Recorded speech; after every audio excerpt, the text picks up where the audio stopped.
Thank you very much. It's actually kind of interesting that we, even in our vocabulary, talk about the machine age.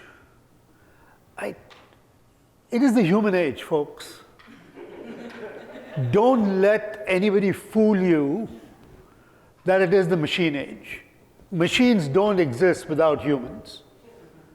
So let's keep ourselves centered to the fact that we are in an age where we can effectively utilize the power of technology, but the power of technology should be utilized for all of us, not just for the few. And I want to kind of talk a little bit about that. So I just flashed this so people can see that I have a very eclectic background where I am talking about something that I know nothing about. Because I'm an architect by training, not a software architect. I taught architecture, I write books, I paint, and I generally talk about things because I feel like talking about things, but I know nothing about it. My kids that Hanson knows actually think I'm an idiot, and that I'm actually out here to show my lack of knowledge. Previous speaker, not the last session, but the session before that, actually talked about the growth mindset, the fixed mindset, and the growth mindset. And yes, actually, in some way, I actually feel that the person that has the fixed mindset is the most happiest because they really have no aspirations and they're content. Those of us that are actually in a growth mindset are in perpetual flux because we are never happy. And part of the reason we are never happy is that businesses actually want you to have a growth mindset, not because they want you to improve, because they actually want to make more money. Because you improve, you are improving because you are actually going to help them make more money. So yeah, I mean, I'm kind of putting on this little bit of a colored lens to this. But at the end of the day, the growth mindset is to a large extent about you and the betterment of the company. But if we really want to exploit, and exploit is the right word, or utilize the power of technology for societal good, for the benefit for every single person, then we really need to shift our vocabulary and really build a mindset around the purpose mindset. And I think that we need to start looking at our purpose mindset as the future of work. Right in front of me is the book by Daniel Susskind, that is actually talking about a world without work. But if we actually had a world with work with purpose, then you're actually not working just because you want a company to earn money. Not because you have to go to work, but you're working because there is something of value that you want to bring about and a change that you want to see. And what I have up here is just a few thoughts around how you create a mindset that is full of purpose. And just a few things that I want to expand on. One, how do we figure out what is the right thing to do? What the company wants you to do and what technology wants you to do is to do things right. That's productivity gain. What you have to decide is what is the thing that needs to be done. And that's the human decision making that actually comes into play. And I think our last two presentations actually talked about that. That AI looks at it from a productivity perspective, but a human interaction actually looks at it as what is the right thing to do. And the gig economy is a clear example where we've actually let technology overrun doing things the right way versus doing the right thing. Right? So it's this distinction that I think makes it very important. The other thing is to actually look at it to say, am I doing this because I have passion for it? Which is again self-centered. Passion is all about you. When I was at Microsoft, I ran the philanthropy team. Everybody came and said they wanted to work with me because they were passionate to make change. And I said, what's stopping you from making change? I'm not stopping you from making change. You can go out and make change anytime you want. So it's not about passion. It is actually shifting your mindset where you think about it from a compassionate lens. And I think it's bringing all of that.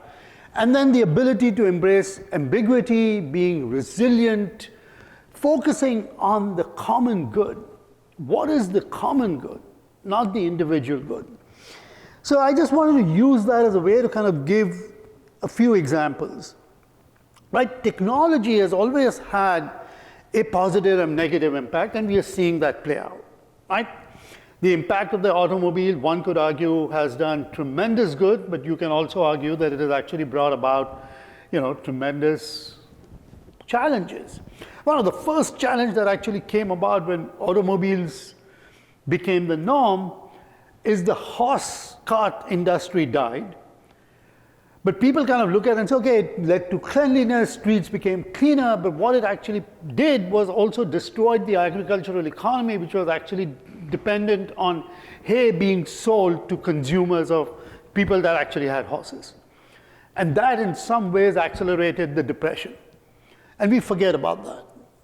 So there is always these positive and negative impacts, and we are kind of seeing that today, right? With a simple virus is now threatening the global economy in a way that even technology actually cannot overcome. So the notion of how do we think of what are the trends that are actually shaping work? And clearly, remote work, but again, remote work for whom? There is only a certain group of privileged people that can actually do remote work, but others can't. If you cannot afford to take a day off, then what? I was overhearing a very interesting conversation at my Acura shop where I'd taken my car in for service, and there was another lady who also had a car in, and she was talking very loudly on her phone, and she was basically, and it had just become the coronavirus, and she was saying, we cannot allow any of our employees in China to come into the office. And you cannot ask them to take vacation. You have to pay them. Otherwise, we're going to have a major issue on our hands. So this notion of, hey, companies have to take on this cost. Even if you encourage remote work, how do you do it in a way that you're actually compensating people in an effective way? And then this notion that the future of work is human. And the more we look at it from the perspective of purpose, and where is it that the human can add advantage? And the best place that the human can add advantage is how we share and communicate with each other. And therefore, storytelling becomes incredibly important. The art of communication is not going to be run by AI bots. The art of communication is always going to be run through people who are going to be talking and communicating with each other. Today, we are so used to a human touch that we are finding with the virus a challenge of how do we figure out a way to touch somebody without contamination. And voice is another way by which we actually make human connection. So therefore, communication is a very important piece. So part of the work where I feel we are going to go is storytelling. And storytelling, if you want to kind of just remain within the technology space, is going to be effective user experience, really looking at it from the way of how are we encouraging and getting our individuals to articulate in public speaking. That's what is going to drive change. How do we use data, but not in numbers, but in visualization, so that you can actually start getting the innate sense of what data can do in an effective way? How do we look at our presentation decks, which are far more effective and enhances your storytelling? And then this whole notion of humanizing what we do, and whether it is through podcasts or other means. So I basically believe that purpose will always beat growth. And technology is being right now utilized to accelerate growth. But the more we work on technology to accelerate purpose, we are going to go from just the individual growth to extending the common good. Thank you.